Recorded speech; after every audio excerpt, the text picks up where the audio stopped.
You might be wondering why you're standing in the middle of the desert, a group of strangely dressed men and women passing you. We're in the Nevada desert at Burning Man. Here, 70,000 people are creating a temporary city to celebrate music, art, and self-expression. Towering over the desert, you can already see the Man, an effigy burned at the end of the week. This procession is here to guide the mission crew to a black monolithic structure on the playa. They have been blindfolded since Gerlach, the last small bastion of civilization on the way to Black Rock City. Waiting for them in the box is a panoramic canvas with just the sky and the desert to start with. The next 7 days, other burners will visit the box and share their experiences. With this input, the mission crew will turn the panorama into a collective representation of reality.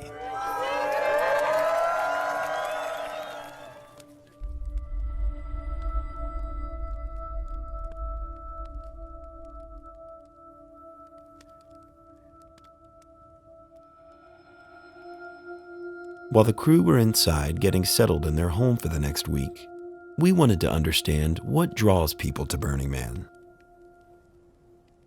Of course, I heard a lot of stories and lots of things, but actually it was always my goal to come here by myself or with friends or whatever, with my boyfriend right now, and it was just to be on a place on earth where everything is dead and you actually survive by yourself. You don't have any access to water, to something, or to some luxury, and you're starting appreciating what you have at home. It's like a different planet. Like if you think about in your life, like, okay, what if I did this or what if I did that? And you never do it because it's like crazy and people think you're stupid or crazy. And if you come here, all these what if things come to reality, and that's cool.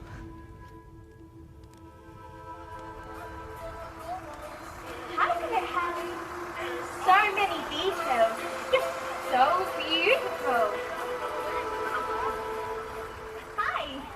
This kind of place makes it more easy to understand the many aspects of life, you know, exactly to take out some of the cliches which we are having in different countries. I was at the tree the other night with a couple of my friends, and it was our meeting place, and all of a sudden I couldn't find anybody. And I was like, oh, I'm lost. Oh, I'm lost, and it is night, and what? Okay, this is terrible. And we have to get back, and blah, blah, blah.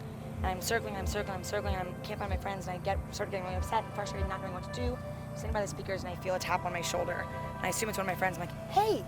I look behind me, it's a stranger on a bike. He goes, you want a cookie? I was like, yeah? Yeah? He goes, okay, and gives me a fortune cookie and bikes away. I was like, all right. And then my New York normal mind is don't accept food from strangers and don't eat it. But I'm like, it's Burning Man, eat the cookie, calm down, take a breath. I open the fortune cookie, and the fortune is, as long as I am warm, let them laugh. So I think about that, I eat the cookie, and I immediately see my friends in front of me, two of my friends hugging in front of me. I give one of the girls a hug, and I see my friend Sanford on the other side. I'm like, all right, we're good.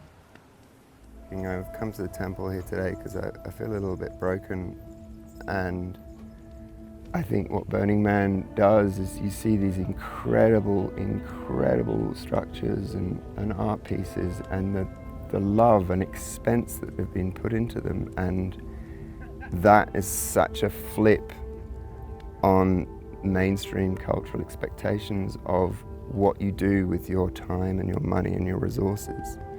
I mean, it's so absurd in the kind of standard economics to spend all this time fucking building stuff just to burn it.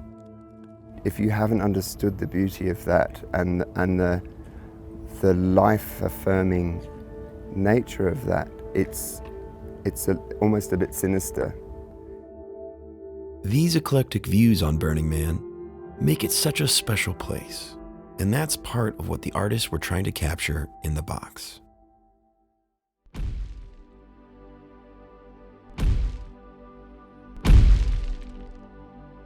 As the burners were pouring their hearts out to the crew in the box, a reality started forming based on these interactions. We were out on the playa getting more perspective on how burners perceive reality.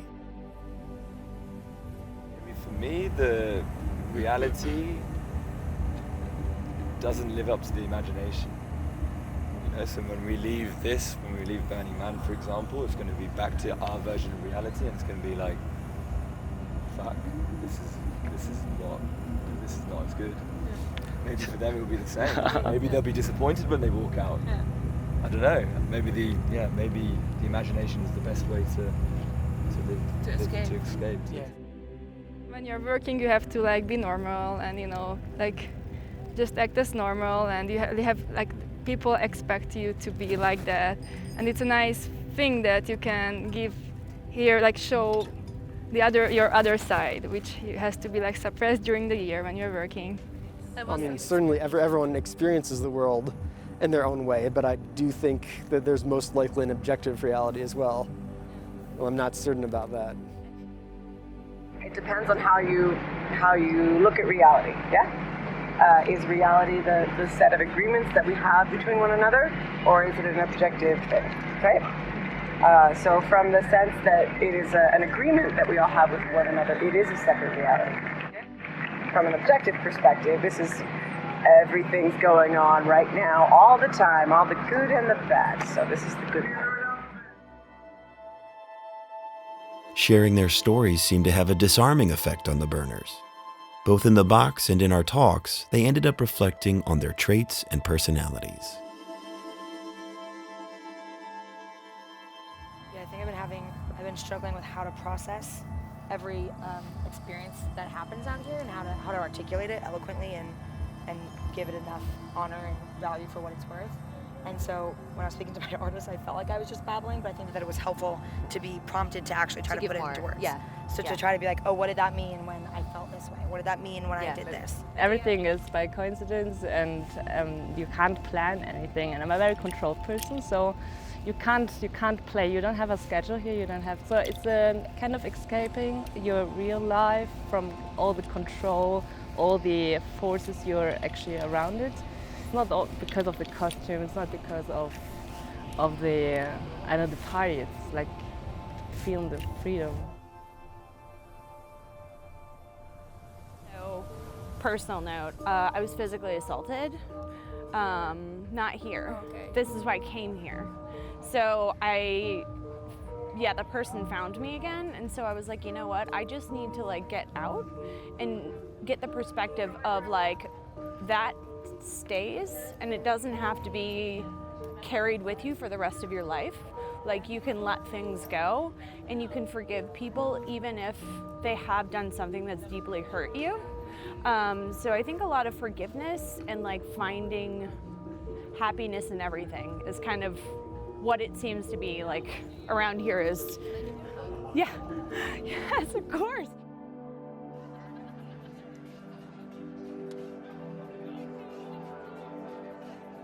Obviously, there is more to Burning Man than meets the eye. That is what got reflected in the box.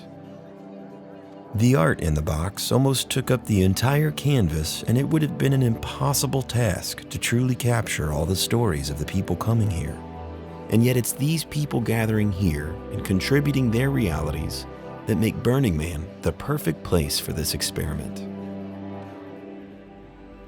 Even while the man was burning, the artists were still processing input they'd received over the week.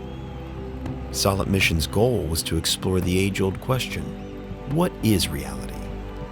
We discovered that the visitors' time in and around the box prompted them to reflect on their experience, character, and life both in and outside of Burning Man.